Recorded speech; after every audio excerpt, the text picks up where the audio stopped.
வணக்கம். இன்றைய மாவட்ட செய்திகள். கடலூர் மாவட்டம் ஸ்ரீமுஷ்ணம் பகுதியில் தொடர் கனமழை பெய்து வருகிறது. மழைநீர் பிடிசி நெல் குடோனில் புகுந்து தெப்பம் போல் தேங்கியது. இதனால் அடுக்கி வைக்கப்பட்டிருந்த நெல் மூட்டைகள் நினைந்து நாசமாகின. மூட்டைகளில் இருந்து நெல் முளைக்கும் நிலை ஏற்பட்டுள்ளதால் விவசாயிகள் வேதனை அடைந்தனர். நெல் கொள்முதல் தாமதமானதால் மழையில் நனைந்து வீணானதாக விவசாயிகள் குற்றம் சுமத்தினர். வீணானது போக எஞ்சிய நெல் மூட்டைகளையாவது பாதுகாக்க வேண்டும். நினைந்த மூட்டைகளுக்கு உண்டான இழப்பீடு தொகையை விவசாயிகளுக்கு வழங்க வேண்டும் என வலியுறுத்தினர். திருவாரூர் மாவட்டம் ஆலத்தம்பாடி கடைவீதியில் சங்கர் என்பவர் அடகு கடை நடத்தி வருகிறார். நேற்றிரவு கடையை மூடிவிட்டு வீட்டிற்கு சென்றார். இன்று காலை வந்தபோது கடையில் முன்பக்க கதவில் இருந்த பூட்டை காணவில்லை. உள்ளே சென்று பார்த்தபோது கடையில் இருந்த 40 பவுன் நகைகள் மற்றும் 4.5 கிலோ வெள்ளி நகைகள் கொள்ளை போனது தெரியவந்தது. அங்குள்ள சிசிடிவி கேமராவில் பதிவான காட்சிகளை போலீசார் ஆய்வு செய்தனர். அதில் கடை ஊழியர் கைவரிசை காட்டியது விசாரணையில் தெரிந்தது. அவரை தேடுகின்றனர். வருமானத்துக்கு அதிகமாக சொத்து குவித்ததாக 2012 தங்கம் தென்னரசு ராமச்சந்திரன் மீது லஞ்ச ஒழிப்பு போலீசார் வழக்கு பதிவு செய்தனர். இவ்வழக்கு விசாரணை ஸ்ரீவில்லிபுத்தூர் கோர்ட்டில் நடந்தது. இவ்வழக்கில் 2022 தங்கம் தென்னரசு மற்றும் 2023 ராமச்சந்திரனை விடுவித்து கீழ்கோர்ட் உத்தரவிட்டது. இதை எதிர்த்து ஹைகோர்ட் நீதிபதி ஆனந்த் வெங்கடேசன் தாமாக முன்வந்து விசாரணை நடத்தினார். இவ்வழக்கில் இன்று பரபரப்பு தீர்ப்பு வழங்கினார். இதன்படி ஸ்ரீவில்லிபுத்தூர் கோர்ட் தீர்ப்பை ரத்து செய்து உத்தரவிட்டார். மீண்டும் குற்றச்சாட்டு பதிவு செய்து சாட்சிகளை விசாரிக்கவும் உத்தரவிட்டார். விருதுநகர் மாவட்டம் ஸ்ரீவில்லிபுத்தூர் ஆண்டாள் ஆடிப்பூர திருவிழா கடந்த ஜூலை 28ஆம் தேதி கொடியேற்றத்துடன் கோலாகலமாக துவங்கியது. அன்றிரவு 16 வண்டி சப்பர ஊர்வலம் நடைபெற்றது. விழாவை ஒட்டி ஆண்டாள் தினமும் காலை மற்றும் மாலையில் பல்வேறு வாகனங்களில் எழுந்தருளி திருவீதி உலா புறப்பாடு நடைபெற்றது. விழாவின் முக்கிய நிகழ்வான தேரோட்டம் இன்று காலை வெகு விமரிசையாக நடைபெற்றது. இதையொட்டி அதிகாலை 4:30 மணிக்கு ஆண்டாள் ரங்கமன்னார் திருத்தேருக்கு எழுந்தருளினர். சிறப்பு பூஜைகளைத் தொடர்ந்து காலை 9:05 மணிக்கு திருத்தேரோட்டம் துவங்கியது. ஏராளமான பக்தர்கள் கோவிந்தா கோஷத்துடன் தேரை வடம் பிடித்தனர்.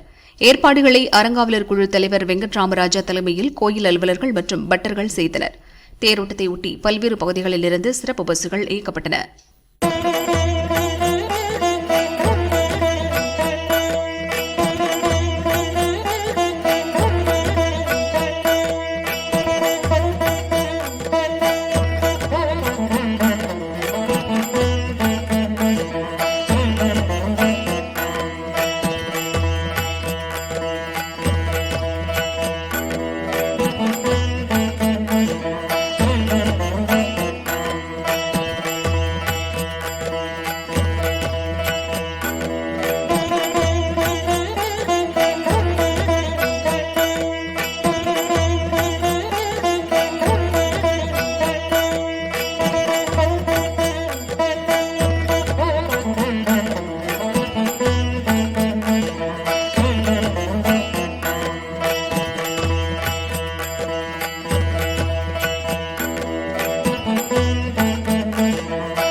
நீலகிரி மாவட்டம் நெல்லியாளம் நகராட்சி தலைவராக திமுகவைச் சேர்ந்த சிவகாமி உள்ளார். இவர் தன்னிச்சையாக செயல்படுவதாக தொடர்ந்து குற்றச்சாட்டு எழுந்து வந்தது. பிரதர் கன்ஸ்ட்ரக்ஷன் என்ற ஒப்பந்த நிறுவனம் அரசு பணிகளை ஒப்பந்தம் எடுத்து கூடலூர் மற்றும் நெல்லியாளம் நகராட்சிகளில் பணிகளை செய்து வருகிறது.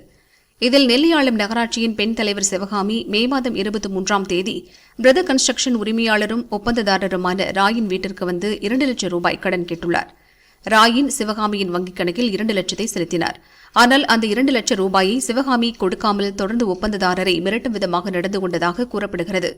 அப்போது கடந்த மாதம் ஒப்பந்ததாரர் கண்டிப்புடன் அவரிடம் பணத்தை கேட்கும்போது, உங்களின் மகன்களும் ஒப்பந்தம் எடுத்து தற்போது பணியாற்றி வருகின்றனர், மேலும் அப்பணியை உங்கள் மகன்களுக்கு வழங்கிய வகையில் எனக்கு லஞ்சமாக 20 லட்சம் ரூபாய் தர வேண்டும், அதில் 2 லட்சம் ரூபாய் கடனை எடுத்துக்கொண்டு 18 லட்சம் ரூபாயை உடனே கொடுக்க வேண்டும், இல்லாவிட்டால் ஒப்பந்த பணிகளை ரத்து செய்து விடுவேன் என கூறி மிரட்டல் விடுத்ததாக கூறப்படுகிறது. அதைத் தொடர்ந்து ஒப்பந்ததாரர் ராயின் ஆதாரங்களுடன் நகராட்சி ஆணையாளரிடம் மனு அளிக்க வந்தார். ஆணையாளர் இல்லாததால் அலுவலக மேலாளரிடம் தனது புகாரை அளித்தார். தொடர்ந்து முதல்வர், உள்ளாட்சி செயலாளர் உள்ளிட்டோரையும் நேரில் சந்தித்து புகார் கொடுக்க உள்ளதாக தெரிவித்தார். எங்கிட்ட 2022 மே 23 வந்து எங்கிட்ட 2 லட்சம் ரூபா கடமாய் வாங்கினான் சிவகாமி, இங்கிட்ட சேர்பர்சன் நெல்லியாளம். திரும்பி கேட்கும்போது 18 லட்ச ரூபாவோட அங்கே கேட்குறான். எங்கள் இப்போ சன்னெல்லாம் வேலை செஞ்சுருக்கு, அதுக்கு லஞ்சமாக 18 லட்சம் தரணும்னு சொல்லிட்டு அதை நான் கொடுக்கல. அதுக்கு நான் சிஎம்மிலிருந்து எல்லாம் இன்னைக்கு ஒரு மனு கொடுத்துருக்கு. இப்போ ரெக்கார்டுக்கெல்லாம் அவங்க உங்கள்கிட்ட பணம் வாங்கினதுக்கு உண்டான ரெக்கார்டுகள் இருக்கா? ரெசிப்ட் அது வந்து பேங்க் ஸ்டேட்மெண்ட்டு என்க்ளோஸ்டு அந்த பெட்டிஷனில். இப்போ என்ன நடவடிக்கை எடுக்கணும்னு கேட்டிருக்கீங்க? சட்டப்படி